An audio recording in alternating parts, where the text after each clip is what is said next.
boys. And I imagine he had a great time on Sunday. So let's talk to him from ESPN and Philadelphia's own Kevin Negandhi. Kevin, happy Super Bowl Thursday. Champions. Yeah, amazing. I'm still recovering. I smell like I was at the game still, and like I smoked a pack of Marlboros and Newports.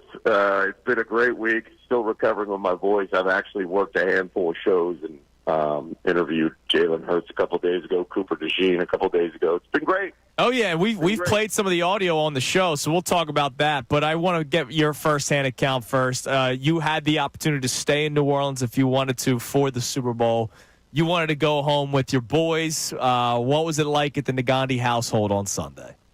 Salciunas, I appreciate you asking. It was amazing. I had a lot of people offer me tickets, and a lot of people, very lucky. I've had a lot of people ask me, why didn't you stay? And we all had that connection, I think, to somebody in our family, a brother or dad, mom, a cousin, or an uncle, or, just your buddies. And that I wanted to make sure, living in Connecticut, we've established that with our boys. I wanted to make sure that continued. And I was sitting there, and my brother came from Phoenixville and came to Connecticut and watched the game with us. And I looked at my wife, and she's a Floridian, but I looked at my wife and I said, this is the first Super Bowl with the Eagles that I'm not there. Now, I'm not talking about 1981. I was 5 years old.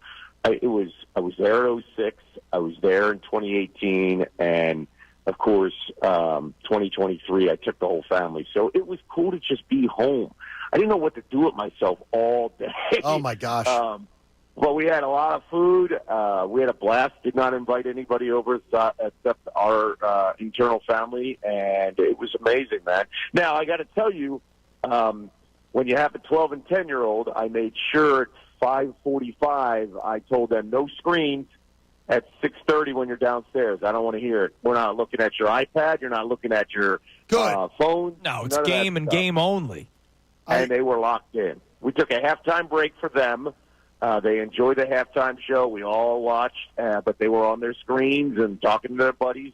And then a small little thing around, like, somewhere in the third quarter, some of their friends were, like, congratulating them. And I was like, do not respond. The game is not over. And they were like, but, Dad, I'm like, absolutely not. We will not talk trash to anybody until we start seeing somebody kneel. We will not respond. Kevin, Connor and I did a watch party on South Street at a bar called Patty Wax. Great spot. And in the third quarter, people started walking out already to make their way to Broad Street.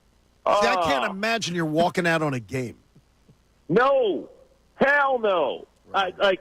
No, not at all.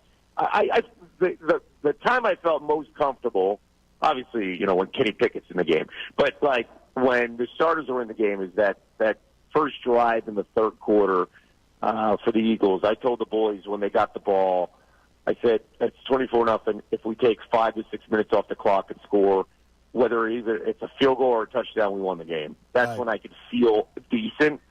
But it's Patrick Mahomes. And to see the way that team dominated the entire 4 quarters, don't bring up the 22 points. It was 40-6. The game was 40-6, and everybody in Philadelphia knows that. Kev, I sent a note to my daughter, her 21, saw an Eagles championship when she was in 8th grade on Sunday, and I said, you were so worried about me getting the title the first time. This one's for you.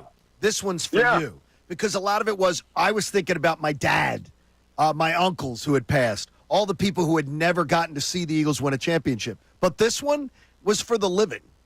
I sort of felt like this one was for people who were actually living through it so they could just celebrate it for themselves. John, really well said. I think that 2018 experience was generational, and it was like, hey, we could put a lot of pain to bed here for a lot of dads, grandparents, and stuff like that, right? This was, and during the game, after that first half, I looked at the boys and I said, that first half doesn't get any better than this. And at the end of the game, I told them, for the rest of your life, as a Philadelphia sports fan, you will be comparing this game and this team to every good team in Philadelphia, the same way I compare the '83 Sixers to every good team. Right? Because I was 8 years old. My boys are 12 and 10. I said, it does not get any better than this. Every single benchmark is established from here on out in Philadelphia sports history. So, Kevin, off of that, our topic today, main topic to start the show, was how do you balance legendary status while still having active players? If you go back to Super Bowl 52, Nick Foles was here for another cup of coffee, but he was done. A lot of players retired, or a lot of players were done after maybe 1 or 2 more years. This team is young. Jalen Hurts is 26. Nick Sirianni's 43 as the head coach. He's not going anywhere. Cooper DeJean just turned 22. How do you balance these guys that became legends overnight but are still active players? So that next year, if there's a bad game, you still got to be critical of them. Tunis, just don't trade Cliff Lee. That's my advice. Yeah. Because that's the only comparison, right? Like, that's the only comparison that we can feel. Because when they won in 08, they were still trending up, and they were built from the organization side, right? It was like, let's add 1 or 2 guys, but it was really the core of the guys that came through the farm system, and that's what the Eagles are. It's all core guys, right? They built through the system through amazing drafts. You could still be critical, but I also think that the expectations are give some benefit of the doubt, and that's something I don't think Jalen Hurts has had, and I think he's earned that. I think the head coach has earned that, and benefit of the doubt is, I think, a conversation that we should continue to have when discussing this Eagles team down the road. Now, I mean, like, if they get embarrassed, I think, yeah, you got to be critical. But there is a honeymoon period that I think Eagles fans should rejoice, and Eagles players should. They've earned that. They've earned a little honeymoon period, right? So it just depends on what we're criticizing if we're upset with something. But right now, my glasses are seeing green, and it's a great thing, and we're going to lean into that for the next 6 months. Sure. And there's hope. But it's amazing. I'm surrounded by people who are not Eagles fans, who are national media, and I've been hit multiple times this week. They're like, "You guys are set." I'm like, "What? You guys are set?" And then immediately I'm like, well, the Lions had like 15 dudes that were injured. Yes. Did you forget that? The Commanders are coming with Jaden Daniels. Did you forget that? Let's not forget where the 49ers were. And they're like, stop. I'm like, no, we understand that the NFC is going to be tough. The schedule is going to be absolutely brutal considering who they're scheduled to play in what division. But, man, at the same time, one thing we got another ring, and those franchises would love to switch spots with all of us and those fan bases. So let's lean into it and enjoy it. Kevin, if I said to you, like, I bump into you like 8 years from now, and I say, what's your fondest memory of the championship season? Is it going to be an event from the past Sunday, or is it going to be something that happened during the course of the season that will jump to mind as being most memorable? Wow. I think Saquon going backwards in the Jacksonville game. Yeah. Saquon's just season in general would probably Saquon dominate. in the snow, maybe? Yeah, Saquon in the snow. The Jalen Carter game against the Rams, because if we don't have the Jalen Carter game, we don't get there. No. But to me, I think it's the dominant defense of what they did in that first half against the Chiefs. I've never seen. It's the greatest first half in Eagles history. It was the greatest first half in Super Bowl history, too, by the way. How wild is that, John? That's amazing. You and I grew up with Buddy Ryan's defense and Bud Carson's defense, and we saw the body bag game. We saw the House of Pain game. We saw them destroy Troy Aikman his rookie season, and I never thought that an Eagles defense could be more dominant in my lifetime. That first half, no one was more dominant on the planet than that front four. It was unbelievable. 0 blitzes, man.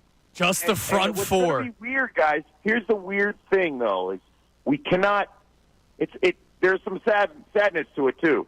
We can't celebrate with BG because I think that BG walking into the sunset is incredible, right? So, like, next season, BG will look like an elder statesman, which he should be, and he's Eagles royalty. Josh Sweat's going to get a payday, and it's probably going to be somewhere else. Milton Williams is going to get a payday, and it's Sure. probably going to be somewhere else. So some of those guys that you want to enjoy with, you won't get the chance to. But at the same time, we still got Jalen Carter. Yes, we do. And that changes the defensive line. And Nolan Smith, Yeah. who honestly And this year, Nolan Smith. Nolan Smith, honestly, when Hassan Reddick decided to quit on his team, Nolan Smith saved that position group. Sure did. And took it to a whole new level. Incredible what Nolan Smith did in the Amazing. final, 8 games. And my 12-year-old's just yelling at me across the room because we're on a 2-hour delay, saying I forgot Nolan Smith. So he's holding me that's good. accountable. That's good work. See? Hey, you're raising them well, Kevin. like That's that. great work, man. Correct your father. Enjoy the rest of your 2-hour delay, Kevin. We'll talk Thanks, to you next Kev. week and have fun with the parade tomorrow, man. Hey, go Birds! Thanks a Go lot, buddy. Birds. There he is, Kevin Negandhi on the Comcast. Thank you so much for checking out our content on the 97.5 The Fanatic YouTube channel. Hope you enjoyed the video. And remember, you can always be checking the playlist. There may be something you missed from one of our shows during the day that you want to go back and check out. So every time you like a video, like it, subscribe to the channel, and you'll have that great content coming to you every single day. You're greatly appreciated.